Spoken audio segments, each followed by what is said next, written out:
प्रणाम। मैं प्रवीण पांडे और आप देखना शुरू कर चुके हैं पंडित जी।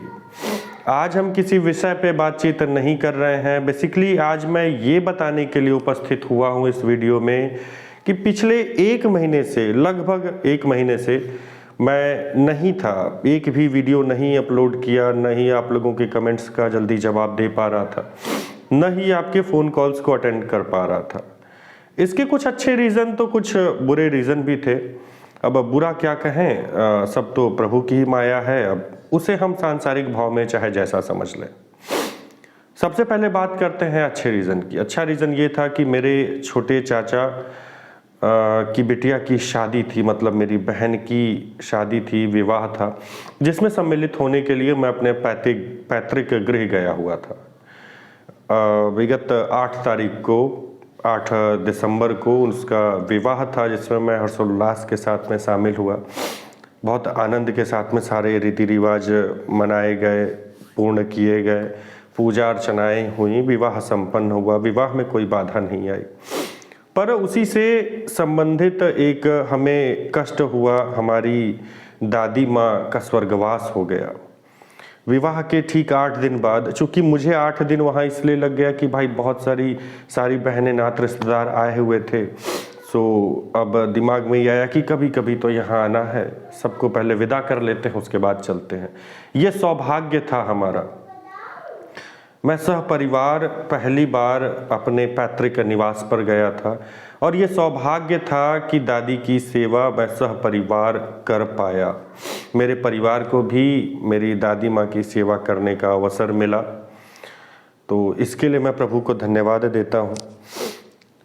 हमने 8 तारीख की रात में हमारी दादी माँ को हार्ट अटैक हुआ। बेसिकली उन्हें ठंडी लग गई थी। फिर भी अब लेखा कौन बदल सकता है। अब हम नाम दे रहे हैं, हार्ट अटैक, हृदयाघात नाम दे रहे हैं, पर ठीक है, जो प्रभु की इच्छा है। लगभग 85 साल की थी। सब कुछ उनके साथ अच्छा ही था। सुहागन गई हैं, अपने हाथ पैर पे गई हैं, किसी के ऊपर डिपेंड नहीं थी।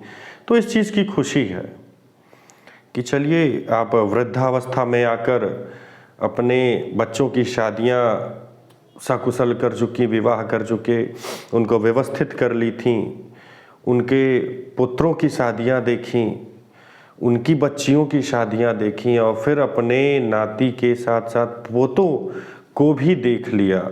पोते मतलब उनके बच्चे, उनके बच्चों के बच्चे, और जो वो बच्चे हैं उनके भी बच्चे, मतलब एक तरह से तीसरी पीढ़ी को भी दादी माँ ने देखा, उनके साथ जीवन यापन, कुछ दिन समय अपना बिताया, उसके बाद स्वर्गवास हुआ। तो ये अच्छी चीज़ें हैं, मैं बुरा नहीं कहूँगा। वो निर्छली थी। ऐसी मृत्यु बहुत कम लोगों को मिलती है कि अपने हाथ पैर पे सुहागन चली जाएं, नाते पोते को देख कर, सब कुछ देख कर, व्यवस्थित कर कर। सो मैं बस प्रभु से यही कामना करूँगा कि मेरी दादी को अपने सानिध्यता में लिए रहें। भाई यहाँ पर दादी का रिश्ता है, पर ऊपर कोई रिश्ता नहीं चलता है। फिर भी मैं बस यही कहना चाहूँगा, अनाधि निधनो देव शंख चक्र गदाधर अक्षय पुंडरीकाक्ष प्रेत मोक्ष प्रदो भव। जय हो विष्णु भगवान। आज के लिए इस वीडियो में बस इतना ही। अब टॉपिक पे आएंगे, अपनी दिनचर्या को चालू करेंगे। वैसे तो वीडियो बनाने का दिल नहीं कर रहा था, क्योंकि कहीं ना कहीं ये आघात है। बहुत बहुत स्नेह करते थे हम अपनी दादी से, बहुत स्नेह करते थे। मेरे पिताजी के स्वर्गवास के बाद, वैसे बेसिकली मेरी माताजी का स्वर्गवास बहुत पहले ही हो गया था। उसके बाद मेरे छोटे भाई विपुल, जिसका नाम अभिषेक था, उसका स्वर्गवास हुआ। फिर अभी लास्ट फरवरी को मेरे पिताजी का स्वर्गवास हुआ। उसके बाद मैं एकदम अकेला सा हो गया था। मुझे कुछ समझ में नहीं आता था। भाई अब तक कोई जिम्मेदारियां नहीं थी मेरे ऊपर, आपके गुरुजी के ऊपर कोई जिम्मेदारियां नहीं थी, पर अब जिम्मेदारियों का एहसास हुआ कि एक पिता क्या होता है, पिता के कर्म क्या होते हैं। हम कहते हैं कि भाई बहुत बोल रहे हैं, ये रहते तो समझते, आप क्या समझेंगे। अरे आप क्या समझेंगे, उनके नहीं रहने पे हमें समझ में आता है कि वो क्या समझ रहे थे, क्या नहीं समझ रहे थे। उनके कही एक एक बातें सत्य, उनके द्वारा जो डांट हमें लगाई जाती थी वो गलत नहीं लगाई जाती थी, वो कुछ सही के लिए लगाई जाती है।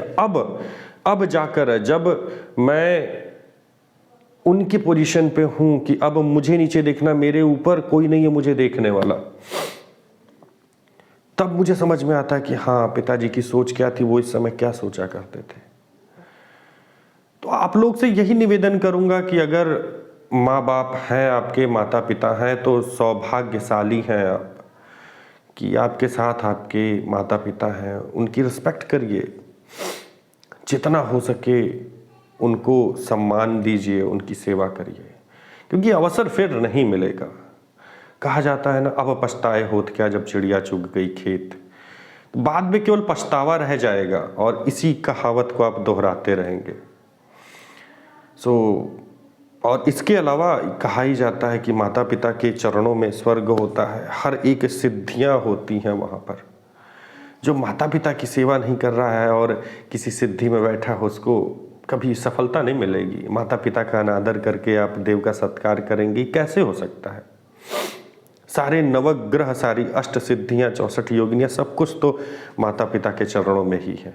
वहाँ से सेवा करिए, आशीर्वाद मिलेगा तो हर एक सिद्धि मिलेगी, हर एक साधना सफल होगी, हर एक आपके प्रयोजन सफल होंगे। आज की वीडियो में बस इतना ही। बहुत जल्दी ही आप लोगों के लिए टॉपिक्स पे, कमेंट्स पे वीडियो बनाने शुरू करूँगा। कुछ एक साधनाएं भी हैं जो अपलोड करूँगा, देखिएगा उसे आप लोग। और बहुत जल्दी ही जो खरवास बीत रहा है, तो एक लघु सिद्धांत नाम से चैनल और ओपन करूँगा, जिसमें बहुत सारे ज्योतिष की चीज़ें, ज्योतिष की चीज़ें बेसिकली मैं उस पर सेपरेट कर दूँगा। उस पर ही केवल ज्योतिष की चीज़ें आपको दिखेंगी, ज्योतिष से संबंधित टॉपिक पे आप उसी पे हम बात करेंगे। तो फिलहाल अभी तो मिक्स मैच चल रहा है, सब कुछ चल रहा है, आगे चल के हम उसे व्यवस्थित करेंगे। चलिए, जैसा भगवान की इच्छा होगी देखते हैं क्या होता है। मिलते हैं अगली वीडियो में, तब तक के लिए प्रणाम।